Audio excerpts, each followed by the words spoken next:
श्रीमद्भगवद्गीता। ॐ श्री परमात्मने नमः। अथ प्रथमोऽध्यायः। अर्जुनविषादयोगः। धृतराष्ट्र उवाच धर्मक्षेत्रे कुरुक्षेत्रे समवेतायुयुत्सवः मामकाः पाण्डवाश्चैव किमकुर्वत सञ्जय।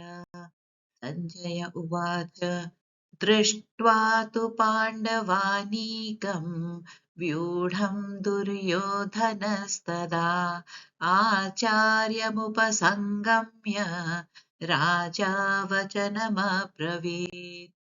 पश्यैतां पाण्डुपुत्राणाम् आचार्य महतीं च व्यूढां द्रुपदपुत्रेण तव शिष्येण धीमता। अत्र शूरा महेश्वासा भीमार्जुनसमायुधि युयुधानो विराटश्च द्रुपदश्च महारथः।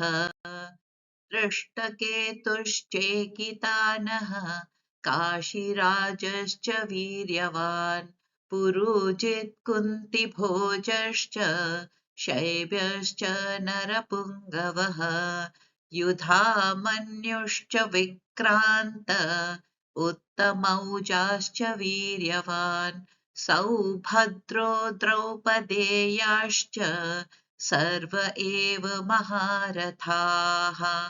अस्माकं तु विशिष्टाये तान्निबोध द्विजोत्तमा। नायका मम सैन्यस्य संज्ञार्थं तान् ब्रवीमि ते।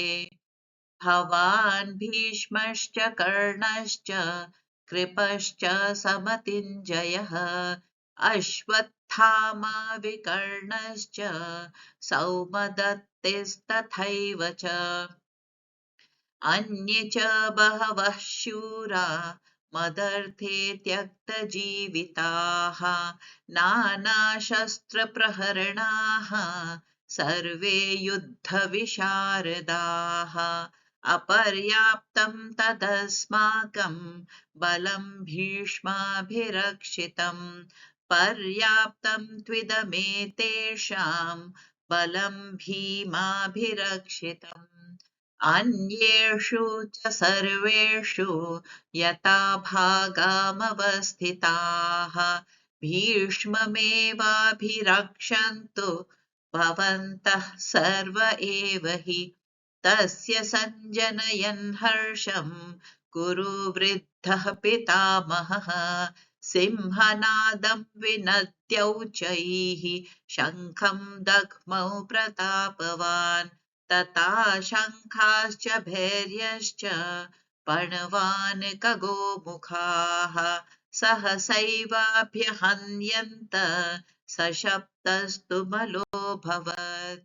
ततः श्वेतैर्हयैर्युक्ते महती स्यन्दने स्थितौ माधवः पाण्डवाश्चैव दिव्यौ शङ्खौ प्रधग्मतुः पाञ्चजन्यम् हृषीकेशो देवदत्तं धनञ्जयः पौण्ड्रम् दग्मौ महाशङ्खम् भीमकर्माव्रकोदरः अनन्तविजयम् राजा कुन्तीपुत्रो युधिष्ठिरः नकुलः सह देवश्च सुघोषमणिपुष्पकौ काश्यश्च परमेश्वासः शिखण्डी च महारथः दृष्टद्युम्नो विराटश्च सात्यकिश्चापराजितः द्रुपदौ द्रौपदेयाश्च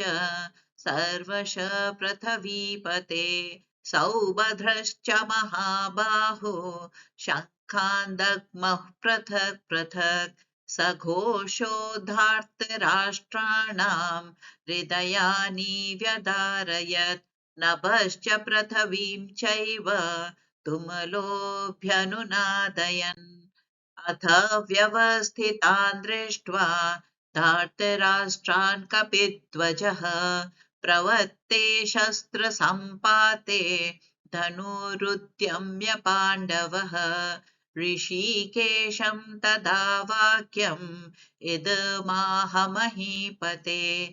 अर्जुन उवाच सेनयोरुभयोर्मध्ये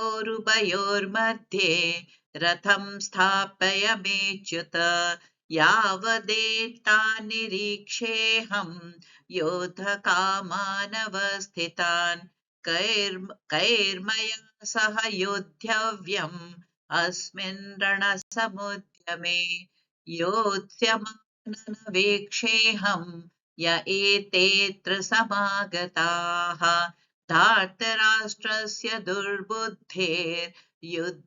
प्रियचिकीर्षवः सञ्जय उवाच एवमुक्तो ऋषिकेशो गुडाकेशेन भारत सेनयोरुभयोर्मध्ये स्थापयित्वा रथोत्तमम् भीष्मद्रोणप्रमुखतः सर्वेषां च महीक्षिताम् उवाच पार्थ पश्यैतान् समवेतान् कुरूनिति तत्रापश्य स्थितान् पार्थः पितॄनथ पितामहान् आचार्यान् मातुलान् भ्रातॄन् पुत्रान् पौत्रान् सखींस्तथा श्वशुरान् सुहृदश्चैव सेनयोरुभयोरपि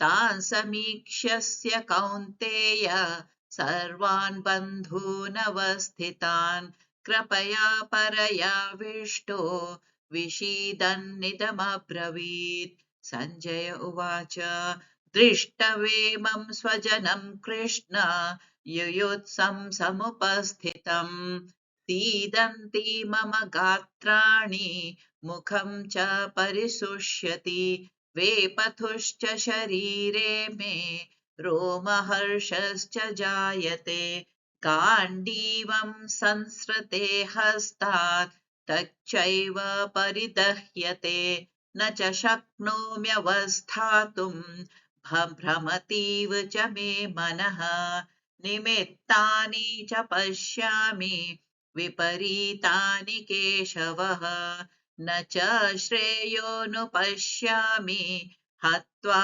स्वजनमाहवे न काङ्क्षे विजयं कृष्ण न च राज्यं सुखानि च किं नो राज्येन गोविन्द किं भोगैर्जीवितेन वा येषामर्थे काङ्क्षितं नो राज्यं भोगाः सुखानि च त इमेव स्थिता युद्धे प्राण्यास्त्यक्त्वा धनानि च आचार्याः पितरा पुत्रा तथैव च पितामहाः मातुला श्वशुरा पौत्रा शाला सम्बन्धिनस्तथा एतान् हन्तुमिच्छामि ज्ञतोऽपि मधुसूदन अपि त्रैलोक्यराज्यस्य हेतोः किं न मही कृते